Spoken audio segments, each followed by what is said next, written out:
राजस्थान में मुबैना काबिल एतराज नारे और इश्तियाल अंगेज तकरीर करने वाले अजमेर दरगाह के खादिम गौहर चिश्ती को हैदराबाद से गिरफ्तार किया गया।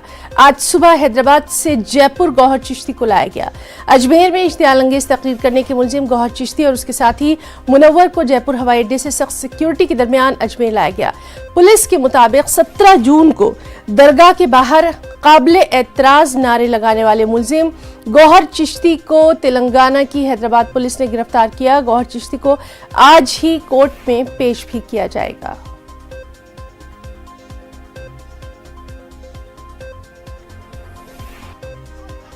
तो राजस्थान में मुबैना काबिले एतराज नारे और इश्तियाल अंगेज तकरीर करने वाले अजमेर दरगाह के खादिम गौहर चिश्ती को आज सुबह हैदराबाद से जयपुर लाया गया है। अजमेर में इश्तियाल अंगेज तकरीर करने के मुलजिम हैं गौहर चिश्ती, उनके साथी मुनव्वर, जिन्हें जयपुर हवाई अड्डे से सख्त सिक्योरिटी में अजमेर लाया गया। पुलिस के मुताबिक 17 जून को दरगाह के बाहर काबिले एतराज नारे लगाने वाले गौहर चिश्ती को हैदराबाद पुलिस ने गिरफ्तार किया। अरबाज अहमद हमारे साथ मौजूद हैं। हमारे साथी अरबाज, क्या कुछ तफसीलात हैं? गौहर चिश्ती को हैदराबाद से जो है वो जयपुर लाया गया है और अब कोर्ट में आज ही उनको पेश किया जाएगा।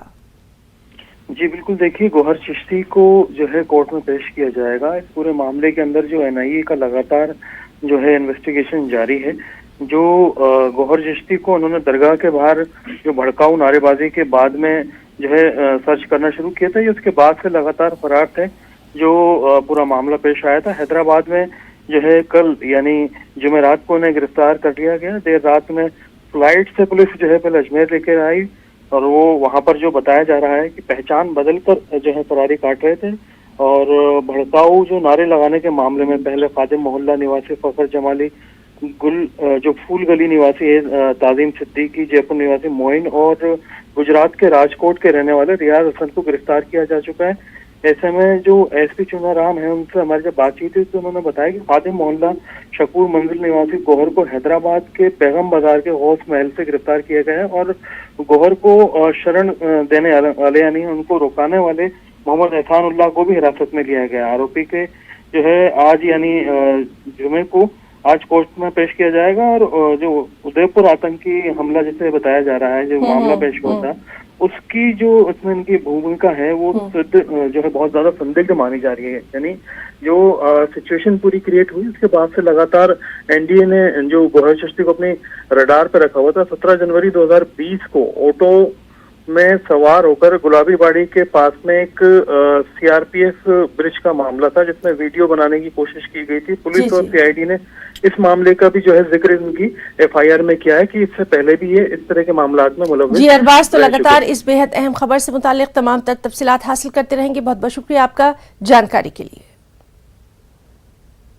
वाराणसी की ज्ञानव्यापी मस्जिद तनाज़ा केस की आज एक बार फिर इलाहाबाद हाईकोर्ट में समाअत होना है। जस्टिस प्रकाश पांड्या की सिंगल बेंच में ये समाअत होगी। आज की समाअत में मस्जिद कमेटी और वक्फ बोर्ड की जानिब से अपना मौक़िफ़ पेश किया जाएगा। इससे पहले हिंदू फरीक को अपने दलाइल पेश करने का मौका मिला था। ज़राए के मुताबिक यूपी हुकूमत अपना रुख भी पेश कर चुकी है। वाज़ेह रहे कि अदालत को बुनियादी तौर पर इस मामले का फैसला करना है जो 21 साल कबल वाराणसी की अदालत में 1991 में तनाज़े के हवाले से दायर किया गया था, उसे सुना जा सकता है या नहीं।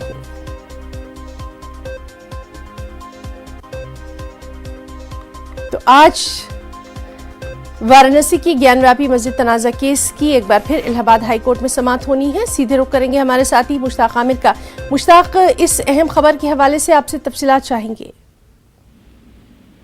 हिना, सबसे पहले मैं ये बता दूं तो पिछले 13 जुलाई को जो समाअत हुई थी उसमें मंदिर के पक्ष की तरफ से यानी भगवान विश्वेश्वर नाथ मंदिर की तरफ से दलाइल मुकम्मल हो गए थे और मंदिर के हक में जितने भी सबूत, दलाइल, कागजात और डॉक्यूमेंट्स हो सकते थे वो अदालत के सामने पेश हो चुके थे।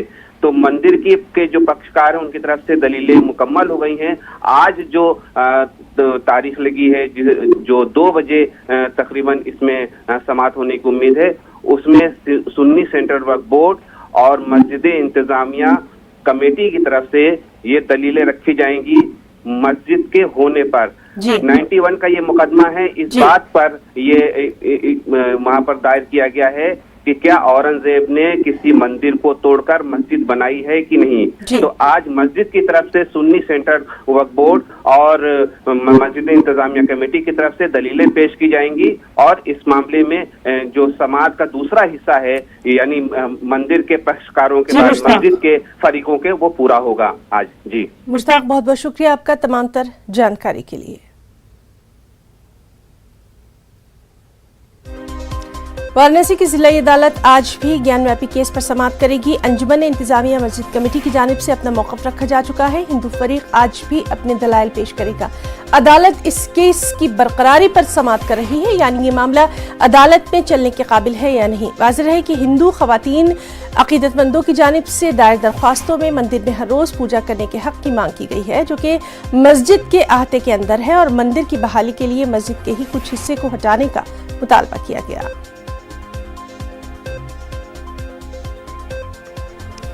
तो इस मामले पर जानकारी हासिल करेंगे हमारे साथी रवि पांडे से। रवि, आज भी वाराणसी की जिलाई अदालत में ज्ञानव्यापी केस पर समाअत होना है, सुनवाई होना है, कितना अहम आज का दिन माना जा रहा है? श्रृंगार गौरी और ज्ञानव्यापी केस जो प्रकरण जो चल रहा है, प्रत्येक दिन जो इसकी सुनवाई हो रही है काफी महत्वपूर्ण माना जा रहा है। सबसे पहले मैं आपको बता दूं कि गुरुवार को मंदिर पक्ष की ओर से सुप्रीम कोर्ट के वकील हरिशंकर जैन ने एक बार ज्ञानव्यापी समेत संपूर्ण काशी विश्वनाथ परिसर को देवता का स्वामित्व को बताया था, और इसी दलील को आज भी हिंदू पक्ष इसी दलील के साथ आज भी हिंदू पक्ष जिला अदालत में अपना जो दलील है वो पेश करेगा। और उनका साफ कहना है कि शिव महापुराण से लेकर के जितने भी दस्तावेज हैं वो हिंदुओं के पक्ष में है। जो मुस्लिम पक्ष है उनके पास अभी तक कोई भी दस्तावेज नहीं है। जब दस्तावेज नहीं है तो फिर किस तरीके का मालिकाना हक मांग रहे हैं, किस तरीके का वो केस लड़ रहे हैं। उसी दलील को पेश करते हुए आज की भी जो सुनवाई है वो शुरू होगी। लगभग 2 बजे ये सुनवाई शुरू होगी और 3:30-4 बजे तक मामला और सामने आ सकता है कि आज की दलील के बाद कोर्ट क्या फैसला ले रहा है या फिर तारीख एक और नहीं मिलेगी। जी रवि पांडे, बहुत बहुत शुक्रिया आपका तमाम तर तफसीलात के लिए। इस खबर से मुताल्लिक तमाम तर जानकारी अपने नाज़रीन तक पहुंचाते रहेंगे। खबर महाराष्ट्र